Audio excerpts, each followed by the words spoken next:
my channel dengan resepi yang baru. Lama tak jumpa kan? Sihat ke semua?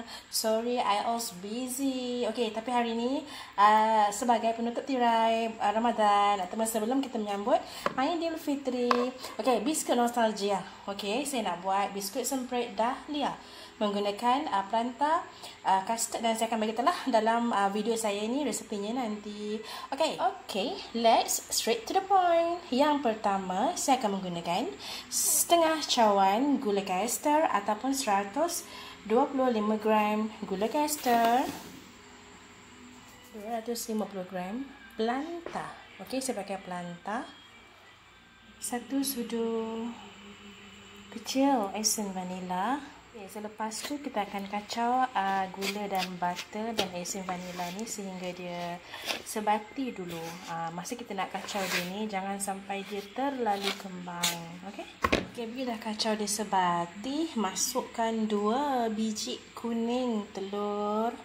Kuning sahaja. Lepas tu kita kacau lagi. Okay, kita kacau lagi bagi dia sebati dan sekata sehati dan sejiwa gitu. Bila dah gaul sebati, butter, gula, esen vanila dan kuning telur tu sebati, kita masukkan 2 cawan tepung custard. 1, 2. Masukkan sekali 1,5 cawan tepung jagung.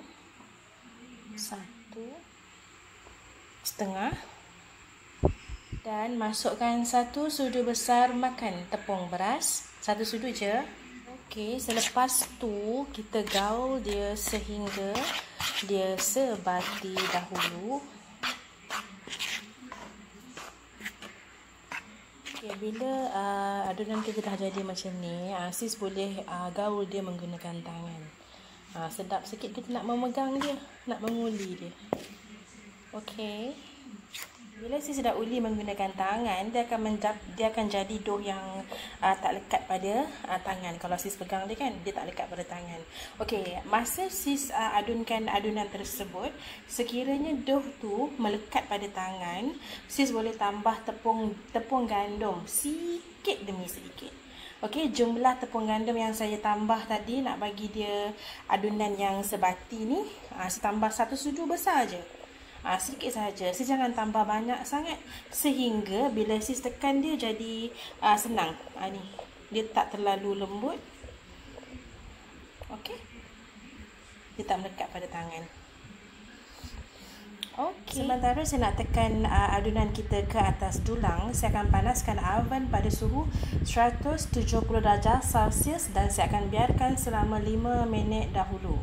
Selepas 5 minit, baru saya akan masukkan adunan ke dalam oven sebelum bakar. Okey, bila saya sudah tekan aduh kita ke atas dulang bakar yang macam ni, lapis dulu dulang menggunakan kertas minyak untuk mengelakkan biskut melekat pada dulang.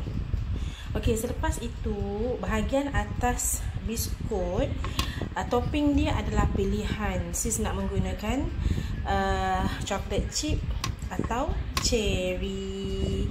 Okey, untuk mengekalkan nostalgia biskut semprit dahlia kita, saya akan menggunakan buah cherry merah, alright, yang telah dipotong-potong. Cili hijau saya ciri hijau, cherry hijau saya tak ada. Okey, so gunalah cherry merah sahaja, jangan guna cili ya sis. Kalau guna cili dia jadi semprit spicy. Tak ada orang buat, sis saja buat. Lepas tu orang tanya belajar kat mana? Tu dekat Sesedap Resepi. Jangan. Okey, dan untuk mengekalkan nostalgia biskut ni juga, saya memang sengaja buat adunan dia menggunakan planta. Okey, suhu untuk kita bakar biskut kita ni, saya akan menggunakan 160 darjah Celsius. Bakar selama 20 sehingga 25 minit bergantung atas tahap kepanasan oven sis di rumah. untuk mengekalkan bunga yang cantik, bunga dia tak jatuh masa kita bakar nanti. Selepas sis terapkan adunan ke atas dulang, biarkan dia selama setengah jam, rehatkan dia setengah jam, baru bakar ke dalam oven, baru masukkan ke dalam oven. Okey, ataupun tips yang kedua, sis boleh letakkan dough kita dalam fridge atau peti ais setengah jam, lepas tu keluarkan dough, baru tekan ke atas dulang pembakar. Boleh juga. Okey, saya ada lebihan lapisan tempat pembakar biskut macaron ni. Boleh juga kita nak jadikan dia alas untuk bakar kuih semperit kita. Kalau sis tak ada dulang, sis boleh pakai ni. Lapiskanlah dia dengan pelapik ni. Okey, letak dia ke atas tu. Lepas tu kita boleh terapkan adunan kita ke atas pelapik ni.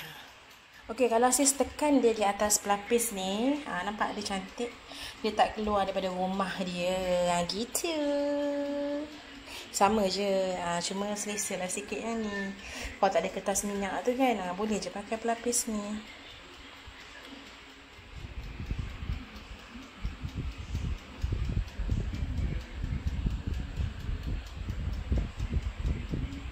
Dah pun siap, alhamdulillah. Penutup tirai Ramadan pada tahun 2020 dengan resepi semperit dahlia. Okey, penutup tirai ni tak semestinya saya tak buat biskut dah.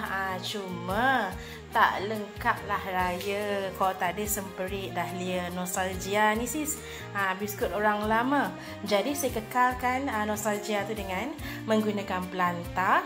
Dan saya tidak tambah pewarna, orange ke, kuning ke, hanya ataupun custard tu saja. Okey, kalau sis nampak kuning pada biskut, itu adalah original daripada tepung custard tu. Saya tak ada tambah pewarna pun. Dan masih menggunakan cherry klasik, bukan? Okey, selamat mencuba seperti biasa. Tolong like, share and subscribe channel saya. Apa lagi pesanan yang biasanya pesanan penaja? Baru beberapa hari cuti buat video ya sis. Okey, tolong komen di ruangan komen di bawah sekiranya ada sebarang pendapat, idea, komen positif, negatif, anything. Saya terima dengan hati yang terbuka insya-Allah. Semoga semuanya sihat selalu. Jumpa lagi, bye. Assalamualaikum.